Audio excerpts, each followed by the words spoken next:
Greetings, ladies and gentlemen, and welcome to this latest edition of Tales from Outer Space. Hope you enjoy.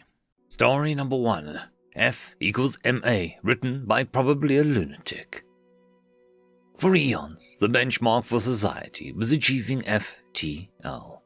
Civilizations have put differences aside to make leaps and bounds into scientific progress, reaching out to the distant stars above them. For the sake of wonder, survival, science, exploration. This was the founding of what would become the Galactic Unity. Dozens of species coming together in the name of altruism, forming an alliance that benefited all and left none behind. Fledgling species were watched closely to ensure that they would be met with open arms into the greater universe as they took their first leaps through FTL. This was meant to be the same for humanity. The signs were there. Gravitational anomalies that suggested that probes launched from their home world were teetering on the precipice of warp fields that would carry their ships to the intergalactic community. Every other system that had been observed had followed this course, and so the GU prepared to welcome humanity. A flotilla of diplomats, scientists, linguist experts, all eagerly awaiting for the birth of a new species. And so they watched, with eagerness, of a new parents waiting to witness their child's first steps. A sensor lit up, detecting the launch of a craft of warp capabilities. The crews assembled, each ready to receive what would undoubtedly be the newest member into the greater society. The craft left orbit, oddly small for initial warp launch, but not unheard of. Traditional propulsion ended, and gravitational warp fields were detected. But suddenly, another sensor chirped. The mass of the craft was growing. More odd still, it was growing at a logarithmic rate. Mass fields were not unheard of, but they were always used to reduce the craft's mass, allowing for a more efficient FTL drive. There were discussions from the technicians monitoring the sensors, but no conclusion could be reached as of yet. The sensor chirped again, and the craft blinked into an unfathomable speed. Humanity had made their first FTL jump.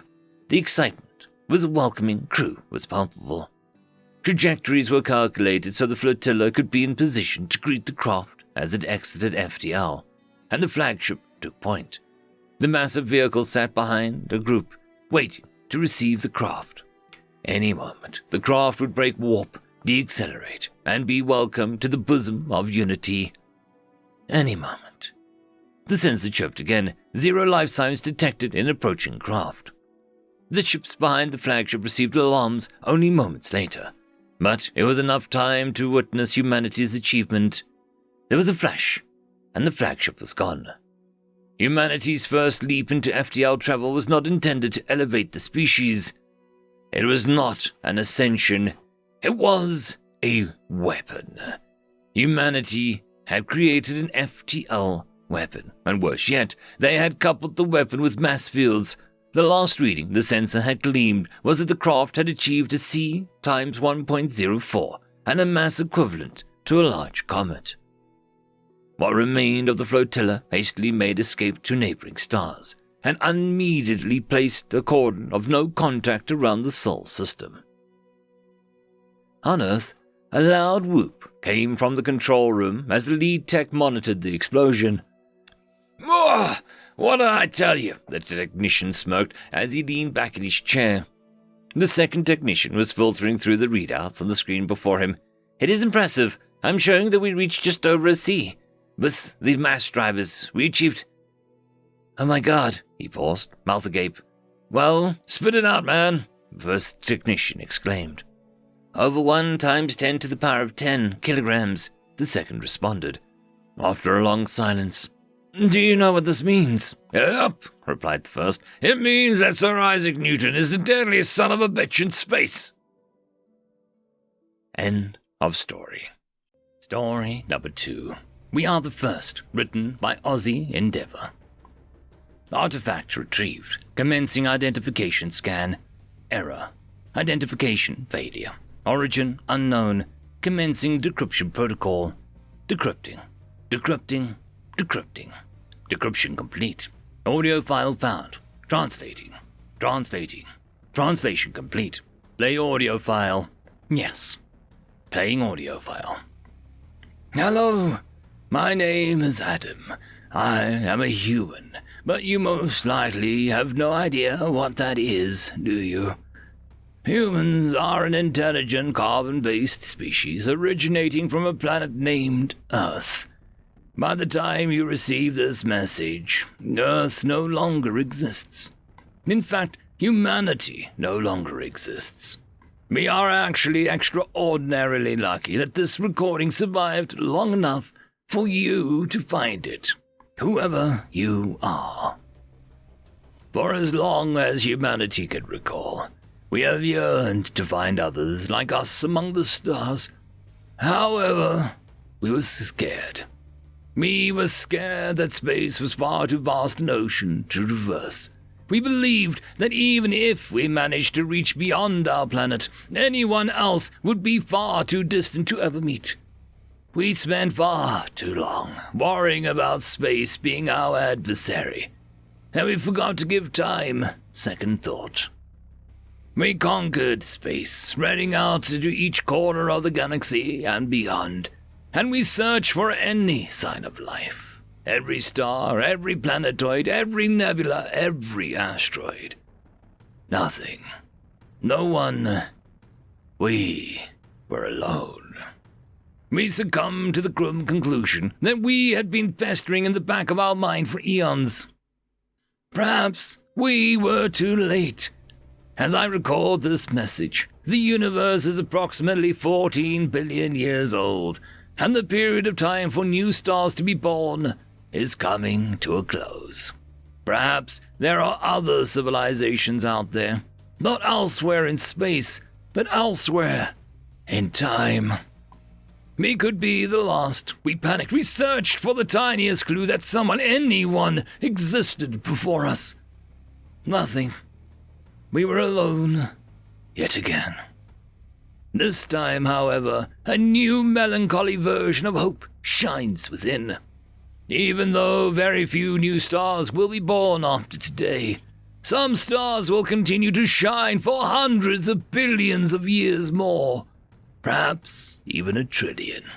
From this point of view, humanity exists not near the end, but close to the very beginning.